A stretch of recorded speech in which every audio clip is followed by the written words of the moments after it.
Hello again to this video clip series, My Journey to God in a Very Secularized World. We've been, the last several video clips, we've been the theme of the history of communion in the hand. We find in Acts 9:31, the church was built up because the first Christians celebrated the Eucharist every day. All the saints understood the greatness of the Eucharist. For this reason, they are saints. And for this, Satan does all he can to lead us away from the source and summit of the Christian life, the Eucharist. What can dust do without God? We are dust. Mother Teresa of Calcutta did not open a new religious house for her sisters if there was not the possibility of having not only Holy Mass every day, but also several hours before the Blessed Sacrament every day. Sister Mary Gabrielle in Purgatory communicated to Sister Mary of the Cross. This was one in Purgatory. You could find this on my website called the Manuscript on Purgatory. It's very, very good. It's very good. She said, from Purgatory to the sister that was alive in the convent, she says, "Alas, how many lives seems to be filled with good works, and at death are found empty. This is because all those actions that appeared to be good, all those showy works, all that conduct that seemed irreproachable, all these were not done for Jesus alone. Some will have their eyes opened when they come here to this life in purgatory. On earth, they wanted to be made much of, to shine, to be thought very exact in religious observances, to be esteemed as perfect religious. This is the mainspring of so many lives. If you only knew how few people work for God and act for Him alone. Alas, at death, when they are no longer blinded, what regrets they will have. If only sometimes they would think of eternity. What is life compared to that day which will have no evening for the elect, or to that night which will have no dawning for the damned?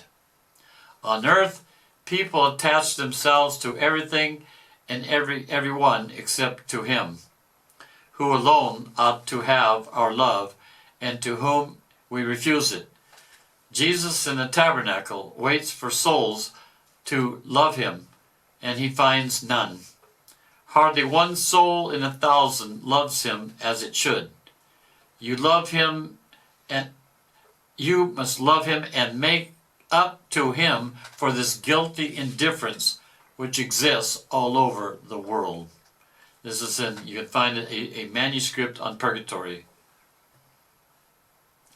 And St. Martin de Porres, you can find in the Office of Readings, November 3rd, he said he loved the most holy Eucharist, and also with complete single-mindedness, often adoring it for hours on end in the sanctuary of the church, and longed to receive it as often as possible as the food of his soul. Again, in the diary of St. Faustina, she wrote, "I will not allow myself to be so absorbed in the whirlwind of work as to forget about God. I will spend all my free moments at the feet of the Master hidden in the Blessed Sacrament. He has been tutoring me from my most tender years." In the diary, paragraph 82. Because many priests do not spend time in adoration every day with the excuse of their apostolate while sliding into activism. Similar to a husband who does not pass time with his wife, being occupied with his career, or worse, with other women. St. John of Kenty, you can find this in the Breviary, December 23rd. We read, "Each day when he had finished his work, he would go straight from the college to the church. There before Christ, present in the Eucharist, he would spend long hours in prayer and contemplation. The God of whom he spoke was the same God who was in his heart. Another one here from St. John Vianney, the Cure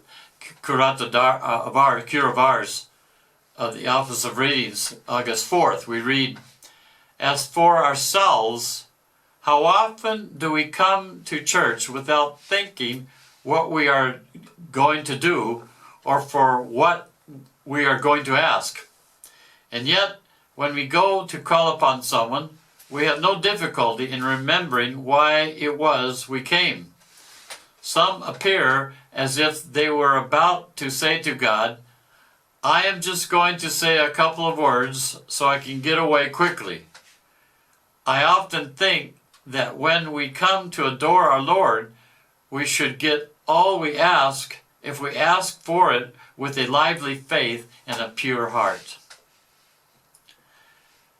We find a booklet that I read. It's called the Saint Veronica Giuliani, True Disciple and Apostle of Mary by Frate Emanuele. On page 52, I translated this. It's written, Saint Veronica Giuliani was suffered the whole Passion of Christ. In fact, Saint John Bosco, Saint Padre Pio called her his teacher, his teacher. In that book we read this, "And to the Holy Eucharist, this great invention of love," as she called it, to which she resorted to ask the most difficult graces, obtaining permission to receive him every day, and how often she received him from the hands of the angels or from the Most Holy Mary. One must look in the mirror of the diary to understand how little reverence and so much superficiality we approach the sacred today, and how little faith in the real and working presence of God in this wonderful sacrament, even to the limits of desecration. How important it was for her the way to receive him. All the spiritual fruits depended on this. She used to say, "Whenever we receive him in the Blessed Sacrament, God is reborn in the souls of the righteous, who with the heart serve him and receive him with purity." It is enough to remember that she was raptured into union with God after almost every communion. We read in the message of Our Lady to Don Stefano Gobi on August 21, 1987. She gave this message. She says, "I am the mother of adoration and of reparation. Beside every tabernacle of the earth, there is always my motherly presence. It forms a new and loving tabernacle for the solitary presence of my Son Jesus. It builds a garden of love for his permanent residence among you. It forms a celestial harmony which surrounds him with all the enchantment of paradise, in the adoring choirs of angels, in the blessed prayer of the saints, in the painful aspiration of the many souls who are being purified in purgatory. In my immaculate heart, all form a concert of perennial adoration, of unceasing prayer, and of profound love for Jesus, really present in every tabernacle on earth. Today, my motherly heart is saddened and is deeply wounded because I see that about the divine presence of Jesus in the Eucharist, there is so much emptiness, so much abandonment, so much neglect, so much silence. O Church, pilgrim in suffering, of which I am the mother, Church, who are the family of all my children, Ark of the New Alliance, people of God, you must understand that the center of your life, the fount of your grace, the source of your light, the beginning of your apostolic action, is found only here in the tabernacle where Jesus is truly kept. And Jesus is present to teach you how to grow, to help you to walk, to strengthen you in giving witness, to give you courage in evangelizing, to be a support for all your sufferings.